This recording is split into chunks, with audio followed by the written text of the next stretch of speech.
Hello everyone, চলে এসেছি নতুন দিনে নতুন গল্প নিয়ে তোমাদের সামনে আরও একটি ব্লগ নিয়ে।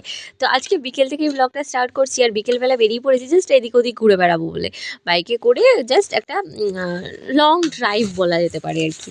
তো সেটাই, আমার বাড়ি তো রানাঘাটে, আর তাই রানাঘাটের আশেপাশে টুকটাক যা যা মনে হলো তোমাদের সাথে শেয়ার করলাম। এদিকে রানাঘাট কলেজটা আমি অবশ্য আগে দেখেছি, কিন্তু তোমাদের সাথে আজকে শেয়ার করে দিলাম। আর এদিকে সূর্যটা অস্ত যাওয়ার সময় কি সুন্দর লাগছে এই সাইডটা, এই জাস্ট দেখো, আমার তো বেশ লেগেছে। তারপর চলে আসলাম ঘুরতে ঘুরতে শাশুড়িমার ক্যান্টিনে। আমাদের পৌরসভায় মানে রানাঘাট পৌরসভায় কিন্তু একটা ক্যান্টিন রয়েছে, তো সেখানেই শাশুড়িমা ক্যান্টিনটা চালান আর কি।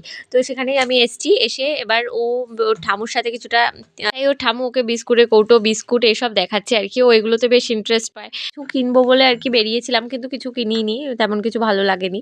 আর এদিকে এবার বেরিয়ে যাব বাড়িতে চলে যাব। তো এখানটায় যেহেতু বাইক নিয়ে আমরা মানে একবারে বাইকে বসে রেডি হয়ে গেছি, ও এখন আর ওর ঠাম্মুর কাছে যাবে না। তো যাই হোক, তারপরে চলে আসলাম একটা মাছের দোকানে, মানে একটু মাছ নেবো অ্যাকোরিয়ামের জন্য। তো এই মাছগুলো দেখো, বিভিন্ন দামের বিভিন্ন মাছ রয়েছে, গোল্ডফিশ, অস্কার, তারপর আরও কি কি নাম, অনেক নাম আমি জানি না। তো আমার হাত দেখতে পাচ্ছ, এরকম বড় হয়, ততটাই খতরনাক হয় এই প্যারটগুলো সাধারণত দুটো বেসিক কালার হয়, একটা ইয়েলো আর একটা হচ্ছে রেড। বাকি আরো অনেক রকম কালার আছে, কিন্তু সেই কালারগুলো বেসিক্যালি থাকে না। এটাও কি এরকমই ডেঞ্জারাস? এরাও ওই রকম ডেঞ্জারাস, একসাথেও থাকতে পারে, একে অপরকে মারতে পারে। খেয়াল করো, এটার গায়ে দাগ আছে, কোথাও স্পট আছে।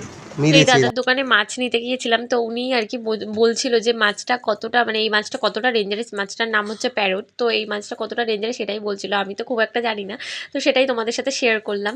আর এদিকে আমরা বাড়িতে চলে এসেছি, কিন্তু এবার মাছটাকে আর কি অ্যাকোরিয়ামে ছাড়বো।